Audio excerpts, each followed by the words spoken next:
বিসমিল্লাহির রহমানির রহিম। আমি বাংলাদেশের সমস্ত জনগণকে সালাম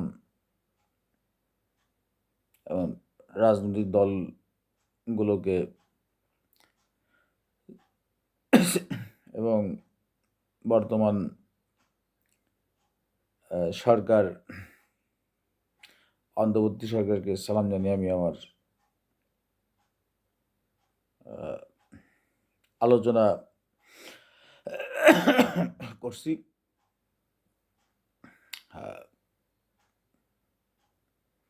সেটা হলো প্রথমত একটা খুশির খবর। সেটা হচ্ছে যে বিগত স্বৈরশাসক শেখ হাসিনার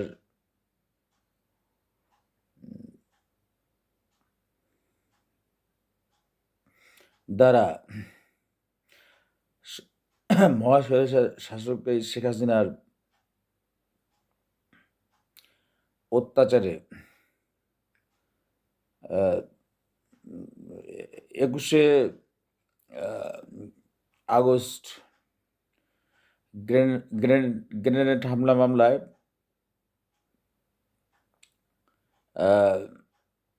বর্তমান বাংলাদেশ জাতীয়তাবাদী দল বিএনপির অ্যাক্টিং চেয়ারম্যান জনাব তারেক রহমান এবং লুৎফুজ্জামান বাবর সহ অন্যান্যদের যে শাস্তি দেওয়া হয়েছিল, সেখান থেকে গতকাল আমরা তার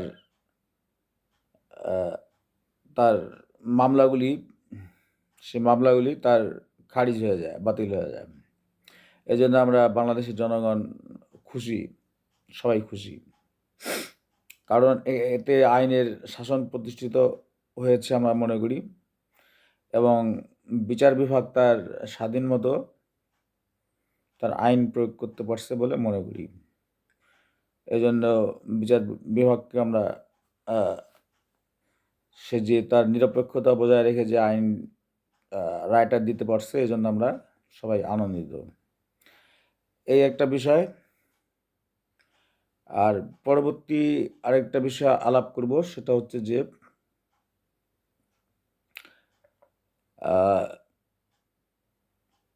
মানে যে ইন্ডিয়ার যে একটা বৃহত্তর একটা গণতান্ত্রিক একটা রাষ্ট্র আমরা জানি ইন্ডিয়াকে, ভারতকে। আমরা পৃথিবীর যে কয়টা গণতান্ত্রিক রাষ্ট্র, তার মধ্যে ভারতকে আমরা জানি। কিন্তু ভারতের এই ৫ই আগস্টের পর থেকে, স্বৈরাচার হাসিনাকে এখান থেকে আমরা বিতাড়িত করার পর থেকে, ভারতের আচরণ দেখে তো ওইটাকে গণতান্ত্রিক রাষ্ট্র আমার কাছে মনে হয় না। আমার দেশে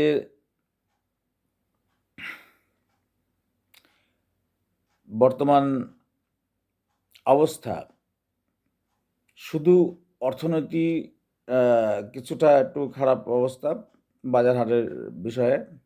এছাড়া বাদবাকি সবই ভালোভাবে চলছে, এবং আমাদের দেশের অন্তর্বর্তী সরকার তার মেধাবৃত্তি দিয়ে ভালোভাবেই গভর্নমেন্ট পরিচালনা করছে। এজন্য বাংলাদেশের একটা স্থিতিশীল অবস্থা আছে। শুধু এখানে এই যে শেখ হাসিনার এবং ইন্ডিয়ার এই ভারতের 5ই আগস্টের আগেও এতটা আমরা এই জিনিসটা ফলো করছি, তখন কিন্তু এগুলি ছিল না। এখন প্রতিনিয়ত ভারতের এই যে মিডিয়াগুলি এবং ভারতের গভর্নমেন্ট সরকার এবং ভারতের যে সরকারি দল বিজেপি থেকে শুরু করে ভারতের যে কংগ্রেস বা অন্যান্য দল, সবারই একটা জিনিস আমরা ফলো করতেছি যে জিনিসটাকে এমনভাবে আহ, মানে প্রচার করা হয়েছে বা ওরা ভারত ইচ্ছা করে এটা করছে কিনা আমি জানি না, যে বাংলাদেশে হিন্দুদের ওপর খুব অত্যাচার চলছে। যেমন ওই যে ইস্কন নিয়ে মানে তাদের এই যে এর আগে তো অনেকগুলি ইস্যু দাঁড়া করেছিল। এর আগে ইস্কন ছিল না, তখন ছিল অন্যান্য বিভিন্ন ভাবে কথাবার্তা বলতেছিল প্রথম দিকে, যে কেন হাসিনাকে এখান থেকে বিতাড়িত করা হলো। এভাবে নানাভাবে তারা হচ্ছে কথাবার্তাগুলি হিন্দুদের বাড়িঘর পুড়ে দেওয়া হয়েছে, বিভিন্নভাবে হিন্দুদের ধর্ষণ করা হইতেছে, হিন্দুদের কি মন্দির ভেঙে দেওয়া হচ্ছে। এগুলি এই যে ভুয়া ভিডিও, মানে এগুলি বানানো ভিডিও, ভুয়া ভিডিও অথবা আগেকার ভিডিওগুলি এই দেশ বিদেশে প্রচার করে বাংলাদেশের ভাবমূর্তি নষ্ট করা হচ্ছিল, এখনও চলছে ওই কার্যক্রম তাদের। এটা কেন চলতেছে এটা একটা ভারতই জানে। সে একটা গণতান্ত্রিক রাষ্ট্র, কিন্তু সে যে এরকম একটা আচরণ, এর পিছনে তো নিশ্চয়ই কোনো কারণ আছে। তো কারণটা আমাদের মনে হয় যে ওই যে যেটা আমি গতকালকার ভিডিওতে বলছিলাম, যে বাংলাদেশের আহ, এখানে যে শেখ হাসিনা আওয়ামী লীগ সরকার থাকতে যে তারা যে সুযোগ সুবিধাগুলি পাচ্ছিল, সেই সুযোগ সুবিধা থেকে তারা বঞ্চিত হচ্ছে। ওরা বাংলাদেশটাকে একটা নিজের রাজ্য মনে করে ওরা চালাইতেছিল। এখানে যা ইচ্ছা তাই তারা করতেছিল, সেটা থেকে এখন বঞ্চিত। যেহেতু এখানে এখন একটা আহ, আন্দোলনের মুখে একটা সরকার আছে, এটা তারা কোনো মতেই এটা সহ্য করতে পারতেছে না। তাদের এখানে বিশাল স্বার্থ, মানে তারা আসলে তারা নিজেকে অনেক অনেক বড় শক্তিশালী মনে করে, এবং তারা মনে করে যে বাংলাদেশকে যা বলবো তাই। মানে হাসিনা এই এই যে ভারতের যে সাহসটা, ভারতের যে এই যে আজকে পতাকা ছিঁড়ে ফেললো, এই সাহসগুলি, এই যে বাংলাদেশের যে বিরুদ্ধে যে কথাবার্তাগুলি, আগে কিন্তু ভারত এতগুলি বলতো, এইভাবে কথাবার্তা বলতো না। এই সাহসগুলো আসছে এই বিগত হাসিনার, শেখ হাসিনার আমলে, এই স্বৈরাচার হাসিনার আমলে। আসবে না কেন? আমি যদি একটা শেখ হাসিনার সময় আমলে আমরা দেখছি, স্বৈরাচার হাসিনার সময় হাসিনা নিজেই যা মোদির পা চেপে ধরে, যে বাঁচাও আমাকে, ভোটে আমার আমার গদি চাই, আমি আমি হচ্ছে আমাকে যে কোনো মূল্যে গদি থাকা লাগবে। তখন ভারত তো ওগুলা সুযোগ নিয়েছে। এই দেশের হাসিনার সেই পররাষ্ট্রমন্ত্রী, সেও যে ওখানে যে চামচামো করতো। তো এই যে এত চামচামো, আর এখানে মোদি আসতেই মানে মানে মোদি যা বলতো তাই, এখানে এই দেশটারে যে অবৈধ চুক্তিগুলি করছে। তো এগুলি বিভিন্ন কারণ আছে। আসলে এগুলি মূল কারণ। ওই যে যে ইস্কনের উপর অত্যাচার হইতেছে বা ওর উপর অত্যাচার হইতেছে, এখানে ইস্কনের উপরে অত্যাচার হচ্ছে না, এখানে হিন্দুদের উপর অত্যাচার হইতেছে না, বা কারোর উপরেই কোনো অত্যাচার এখন আর হচ্ছে না। তো এগুলি বলার উদ্দেশ্য হচ্ছে ইস্যু তৈরি করতেছে, ইস্যু তৈরি করে একটা ভেজাল বাঁধানোর একটা পায়তারা করতেছে। আমি কালকের ভিডিও বলছি, পায়ে পাড়া দিয়ে এগুলি মানে করছে। তো দুঃখজনক ঘটনা হচ্ছে যে আজকে আহ,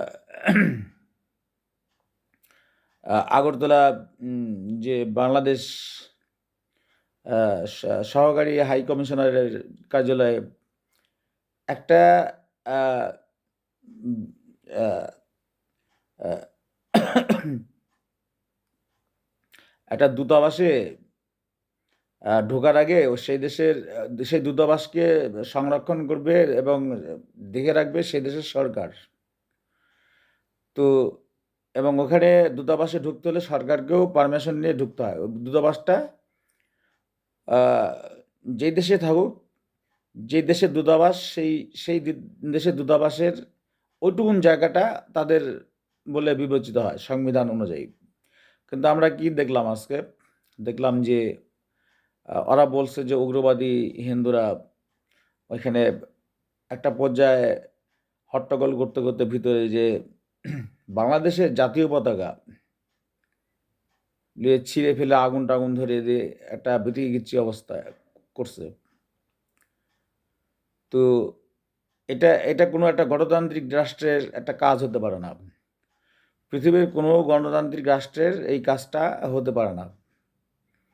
এটা একটা অগণতান্ত্রিক এবং সন্ত্রাসী কর্মকাণ্ড এবং সংবিধান সংবিধান যে প্রতিটি রাষ্ট্রের যে একটা সংবিধান বা আইন থাকে রাষ্ট্র দূতাবাস নিয়ে, সেটাকে পুরোপুরি লঙ্ঘন করা হয়েছে। এবং তারা যে ব্রিফিংগুলি প্রতিদিন বাংলাদেশের বিরুদ্ধে দিচ্ছে, এগুলিও আইন লঙ্ঘন করা হইতেছে। কখনো বলে চিটাগাং তাদের যে ইস্কন্দের, রংপুর হচ্ছে ইস্কন্দের, মানে দেশটা আমার, আর টেনশনের শেষ নাই ইন্ডিয়ার।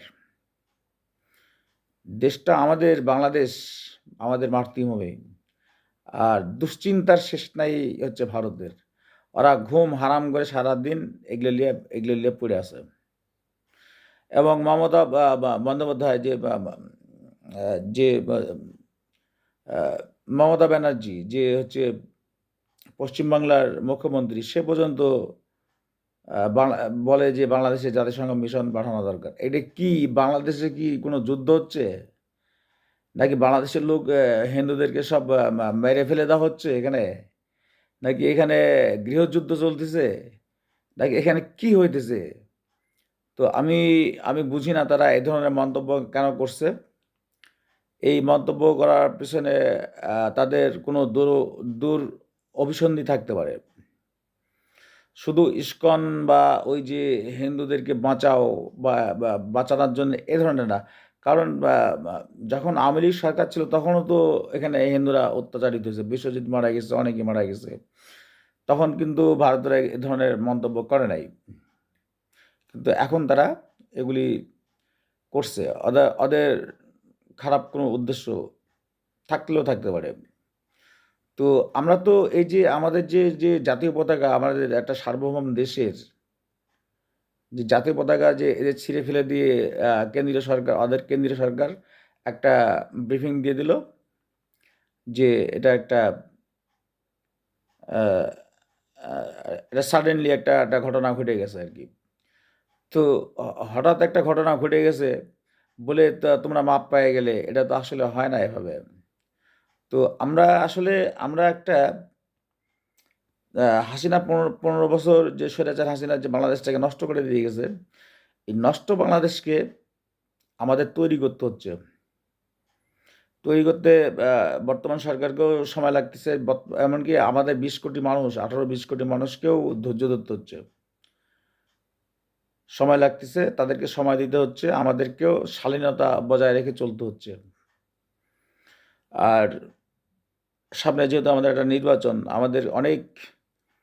আমাদের রাগ, আমাদের যে কষ্ট, আমাদের একজন আইনজীবীকে মেরে ফেলছে এই এই এই এই এই সন্ত্রাসী ইস্কন। তারপরে যে আমরা ধৈর্য ধরে আসি, আমাদের পতাকা ছিঁড়ে ফেলছে, আগুন ধরায় দিচ্ছে, আমরা তারপরেও ধৈর্য ধরে আসি। কই আমরা তো কোনো ওই সংখ্যালঘু বলেন হিন্দু, ওরা তো আমাদের এই দেশেরই জনগণ।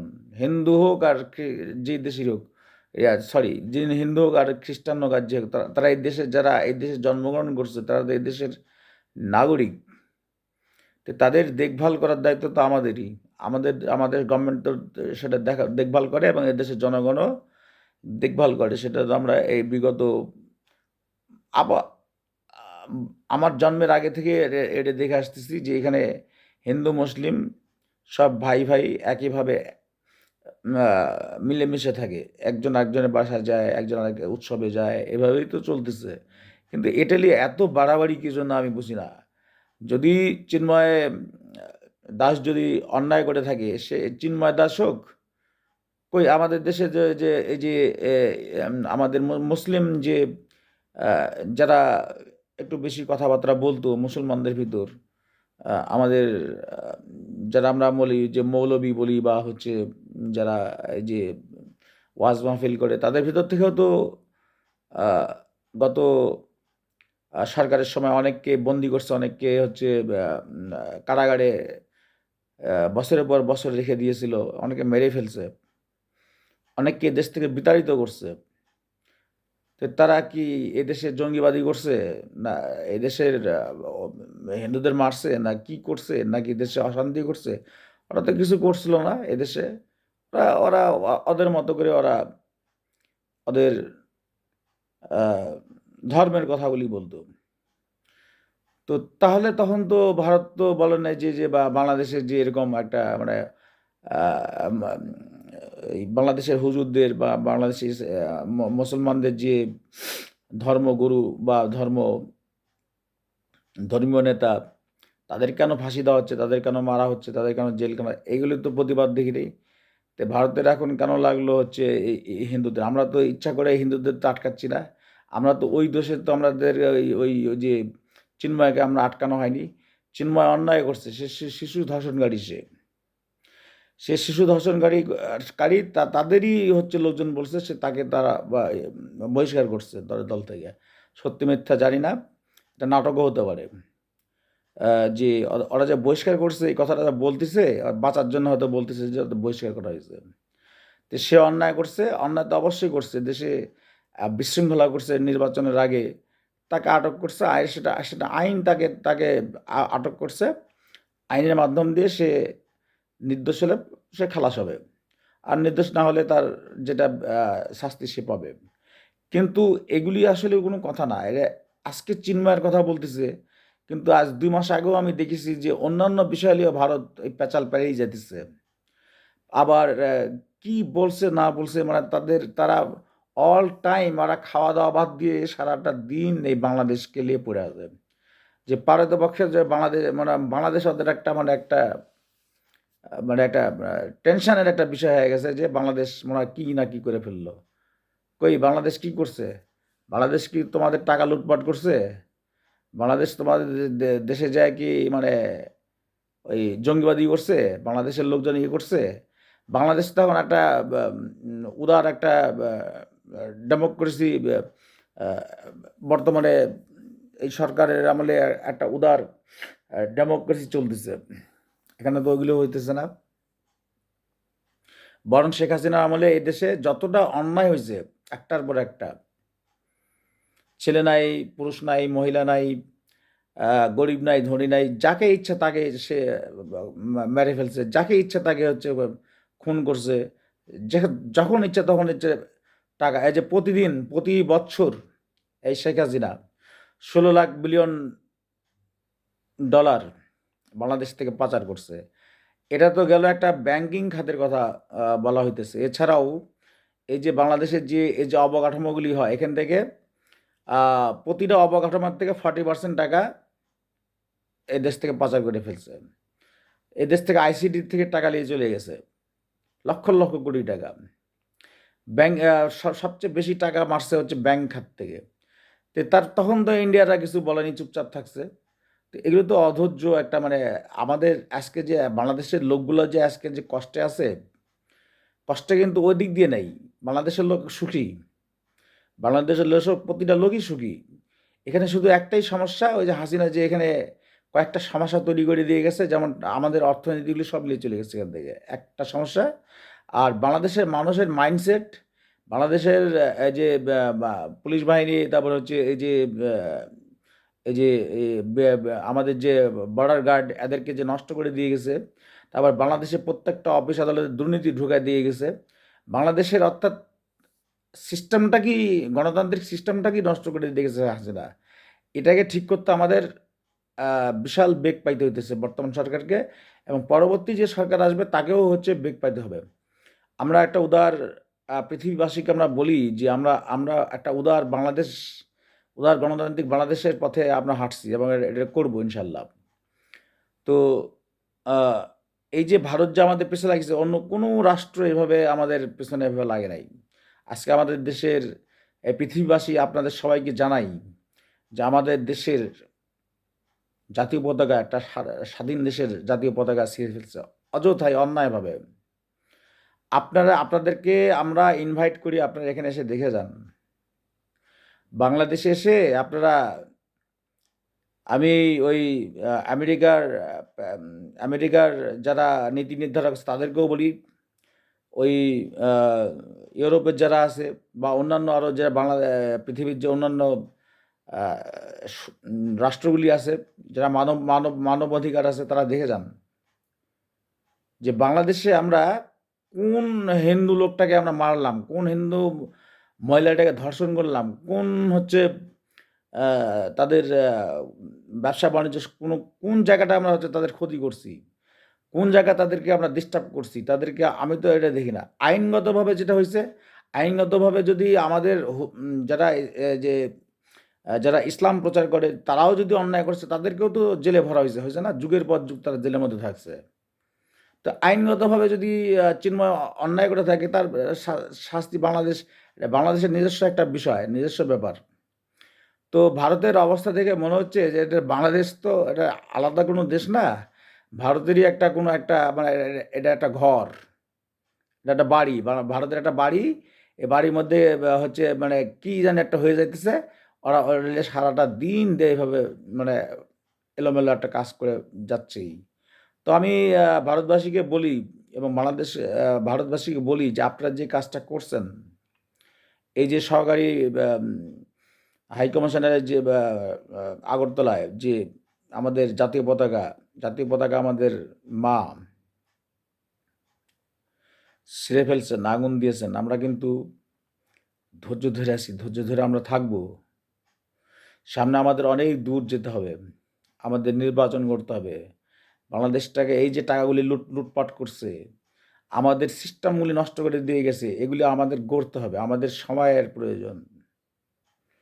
যার ফলে আমরা ধৈর্য ধরতে হচ্ছে। আমি জনগণকেও বলবো, আমি একটা নাগরিক হিসেবে বাংলাদেশের জনগণ সব শ্রেণীকে বলবো, সব দলকে বলবো, সব মতকে বলবো, জনগণকে বলবো, সবাইকেই বলবো, ছাত্র জনতা সবাই আপনারা ধৈর্য ধরুন। আমাদের একটা ডিস্টার্ব করা হইতেছে, এটা আপনারাও জানেন, যেমন ভারতও সেভাবে জানে, আমরাও জানি। ভারত জানে ওরা পায়ের উপর পা দিয়ে আমাদেরকে ডিস্টার্ব করতেছে, এবং ওরা চাইতেছে, ওদের মূল চাওয়াটা আমরা বুঝি। ওদের মূল চাওয়াটা বর্তমানে যে ওরা এখানে যখন ইস্কন মিস্কনদের পারতেছে না, তখন ওই দেশে ওরা পতাকা প্রণয়ন শুরু করছে, যাতে বাংলাদেশের জনগণ ক্ষিপ্ত হয়ে ভারতীয় পতাকা পোড়ায় এবং একটা দাঙ্গা লাগানোর একটা চেষ্টা করতেছে। আর দাঙ্গা মাঙ্গা লেগে গেলে তখন এর দেশে আর নির্বাচনগুলি হবে না, এই দেশটা আবার একটা গৃহযুদ্ধের দিক যাবে। এটাই হচ্ছে ভারত চাইতেছে, অন্য কিছু না। অতএব বাংলাদেশের প্রত্যেকটা মানুষ ঠান্ডা মাথায় থাকেন, চিন্তা করেন এবং হচ্ছে একটু ধৈর্য ধরেন। সময় আল্লাহ আমাদেরকে দিবে, সময় সময় অবশ্যই আমাদেরকে দেবে। আমরা একটা শক্তিশালী একটা গণতন্ত্রের দিকে আমরা যখন যাব, তখন ওই ভারত এমনি এসে আমাদের সাথে লিয়াজু করতে বাধ্য হবে। বাংলাদেশটাকে যখন আমরা গড়ে তুলব অর্থনৈতিকভাবে সব দিক দিয়ে, বাংলাদেশের বাহিনীগুলিকেও বলি, আপনারা বুঝেন, নিজের দেশকে চিনেন। প্রত্যেকটা মানুষ, ছোট বাচ্চার থেকে শুরু করে সবাই আপনার দেশটাকে চিনেন, দেশটাকে আগে ভালোবাসেন, দেশটাকে উন্নতি করেন। যে দেশের ক্ষতিটা করে দিয়ে গেছে, পড়ালেখার থেকে শুরু করে, স্কুল কলেজ থেকে শুরু করে, অফিস আদালত থেকে শুরু করে, অবকাঠামো যে বললাম, যে লুটপাটগুলো করে প্রত্যেকটা অবকাঠামোর থেকে হচ্ছে 40% করে টাকা লেগে গেছে। তাহলে হাজার হাজার কোটি টাকার যে অবকাঠামো হয়েছে, অনেকগুলো অবকাঠামো এখনও নির্মাণই হয়নি, পড়ে গেছে বা সব পালাইছে। এই টাকাগুলো সব নিয়ে চলে গেছে। ব্যাংকগুলি 4টা-5টা করে ব্যাংক, তারা হচ্ছে কয়েক হাজার কোটি টাকা রেখে দিয়ে, আর ওখান থেকে তারা লোনের নামে সে ব্যাংক থেকে লক্ষ লক্ষ কোটি টাকা নিয়ে চলে গেছে দেশ থেকে। তো এই দেশটাকে তৈরি করতে আমাদের সময় লাগতেছে। এর মধ্যে যে বাঙালি এখনও দ্রব্যমূল্য তো দাম তো বাড়ছে হাসিনার কারণে। এই যে টাকাগুলো লুট যদি না করতো, আমাদের দেশের দ্রব্যমূল্যর দাম এত হতো না। তারপরেও যে এদেশের সরকার, অন্তর্বর্তী সরকার যে দেশ চালাইতেছে, এবং আমাদের দেশের লোকজন এখনও চলছে যেভাবে চলছে, তো এই জন্য আল্লাহর কাছে শুকরিয়া। এবং বাংলাদেশ জনগণ অনেক ধৈর্যশীল চলছে, এগুলি ঠিক হয়ে যাবে। একটা বাংলাদেশ ঠিক হতে বেশি সময় লাগে না, ইনশাল্লাহ ঠিক হয়ে যাবে। একটা নির্বাচন আসলে এবং একটা গণতন্ত্র, শক্তিশালী গণতন্ত্র আসবে, তখন বাংলাদেশ অবশ্যই উন্নত হবে। যে আমরা জাপানের দিক তাকাই, আমরা ভিয়েতনামের দিকে তাকাই, আমরা অন্যান্য দেশের দিকে তাকাই, যে জাপানে আমরা দেখি যে যে যখন জাপান বিধ্বংস হয়ে গেল দ্বিতীয় বিশ্বযুদ্ধের সময়, পারমাণবিক বোম পড়লো, সেই জাপান আজকে কত উন্নত পৃথিবীর মধ্যে। তো বাংলাদেশ ছোট্ট দেশ হলে কী হবে, এই যদি সঠিক গণতন্ত্র আর প্রতিটা মানুষের দেশপ্রেম থাকে, শুধু জনগণ না, এখানকার প্রত্যেকটা সেক্টরের যে মানুষগুলি আছে, সেনাবাহিনী, পুলিশ, আনসার, বিডিআর যা আছে, ওই র্যাব বলি, ডিসিএসপি যাই বলি, আমরা হচ্ছে এখানকার যে প্রত্যেকেই, আমরা যদি দেশটাকে সত্যিকারের নিজের মায়ের মতো ভালোবাসি, এই দেশ অবশ্যই জাপানের মতো উন্নত হবে একদিন। আর সেদিন ভারত তার জবাবটা পেয়ে যাবে। ভারত অত বড় দেশেও পারবে না। আমাদের যখন প্রবৃদ্ধি অনেক উপরে উঠে যাবে, আমাদের যখন আমরা নিজেরা নিজের পায়ে সবাই প্রত্যেকেই ধনী হয়ে যাবে দেশ, তখন কিন্তু ভারত হিংসা, এখনই হিংসা করতেছে, তখন তো আরও বেশি হিংসা করবে। তো আমি শেষে এটুকুই বলবো, ওরা যেভাবে যন্ত্রণা করতেছে, আপনারা নির্বাচন এবং দেশটা আরেকটু নিজেকে, দেশটা আগোছালা করে দিয়ে গেছিলো, এই দেশটা গোছানোর জন্য প্লিজ ধৈর্য ধরুন সবাই, ছাত্র জনতা সবাই, সবাই ধৈর্য ধরুন এবং হচ্ছে সবাই একটু অপেক্ষা করুন, সব ঠিক হয়ে যাবে। আর ওরে ফাঁদে পা দেওয়া যাবে না। ওরা যে ফাঁদটা পাচ্ছে, ওরা এগুলি করে দূতাবাসে হামলা দিয়ে এখানে ওখানে বিভিন্ন যে মানে যেগুলি বক্তব্য ওরা রাখছে, সেই বক্তব্যের সাথে কোনোই মিল নাই বাংলাদেশের বর্তমান প্রেক্ষাপটে। এগুলো করতেছে যে আমরা যাতে ভারতের হিন্দুদেরকে মারি, আমরা যাতে এখানকার এই দূতাবাসে হামলা করি, তাহলে ওরা একটা স্কোপ পায় এবং ওরা একটা ভেজাল বাঁধানোর একটা দাঙ্গা, মানে আমাদের একটা সাম্প্রদায়িক একটা দাঙ্গা বাঁধানোর চেষ্টা করে। তো ওটা আমরা, ওই ভুলে আমরা পা দেবো না। আমরা ২০ কোটি মানুষ, আমরা ধৈর্য ধরে থাকবো, আমাদের সময় আসবে, তখন আমরা কথা বলবো। আর হিন্দু ভাইদেরকে বলি যে আপনারা তো এই দেশেরই মানুষ, আমরা যেমন এই দেশের মানুষ, আপনারা দেশের মানুষ। আপনার বাসায় আপনারা উৎসবে আপনার বাসায় আমরা গেছি, আপনারা আমার বাসায় এসেছেন। এখানে আপনারা ব্যবসা বাণিজ্য করতেছেন, চাকরি বাকরি করতেছেন, আমাদের এখানে একই অবস্থা। কিন্তু আপনারা প্লিজ, আপনারা ভারতকে বলেন, যদিও ভারত আপনাদের দেশ না, কিন্তু ভারতকে বলেন যে আপনারা এই যে অপগান্ড চালাইতেছেন, অপপ্রচার চালাইতেছেন, এগুলি বন্ধ করেন। এই কথাগুলো প্লিজ বলেন। এই দেশটা আপনার, আপনার দাদার ছিল এই দেশটা, তার দাদার ছিল, তাই না? তো বলেন আপনারা, এগুলো আপনারা কেন বলছেন না? এগুলো বলা উচিত। যদি এই দেশে আপনার নারী প্রথা থাকে, বলতে হবে। আর প্লিজ সবাই ধৈর্য ধরে থাকেন, একটু ধৈর্য ধরেন। ওরা এখন ওই পায়ে পাড়া দিয়ে ওরা চাইতেছে যে একটা মানে আমরা যাতে একটা উত্তেজিত একটা কিছু করে ফেলি, তখন ওটা সুযোগ নিয়ে ওরা আরেকটা ভেজাল লাগাবে। তো এই বলে আমি আমার সামনে আমি আরেকটু বলি, সেটা হচ্ছে যে সরকার আজকে একটা উদ্যোগ নিয়েছে যে যে ভোটার লিস্টগুলি, ভোটার লিস্টগুলি আবার অনেক নতুন ভোটার তৈরি হয়েছে, এগুলি ভোটার লিস্ট করে একটা নির্বাচন দিকে যাচ্ছে সরকার। এবং আমি আরও চাই যে দ্রুত নির্বাচনটা হয়ে যাক এবং গণতন্ত্র স্ট্রং হোক, বাংলাদেশের অর্থনীতি আবার ঘুরে দাঁড়াক, বাংলাদেশের মানুষগুলি দেশটাকে ভালোবাসুক। শুধু মুসলমান না, হিন্দু, মুসলমান, খ্রিস্টান, বৌদ্ধ যারা এই দেশের নাগরিক, প্রত্যেকে দেশটাকে ভালোবাসুক। এই দেশটা ওই জাপানের মতো, কোরিয়ার মতো উন্নত হোক, মালয়েশিয়ার মতো উন্নত হোক। তখন প্রতিশোধটা তো খালি মায়ের দিয়ে প্রতিশোধ হয় না, প্রতিশোধ কিন্তু আপনি যখন অর্থনৈতিক প্রবৃদ্ধি বেড়ে যাবে, এ দেশ যখন উন্নত হবে শিক্ষা দীক্ষায়, অর্থনীতি সব দিক দিয়ে, তখন দেখবেন যে ওই ভারত যত বড়ই দেশ হোক, তখন কিন্তু ওরা আফসোস করবে। তখন আমাদের দেশে এসে ওরা ওরা আমাদের দেশের সাথে লিয়াজু করার চেষ্টা করবে। আমি এই বলে আমি আমার বক্তব্য রাখছি। বাংলাদেশ জিন্দাবাদ। সবাই ভালো থাকবেন। আগামী দিনগুলো সবার সুন্দর হোক।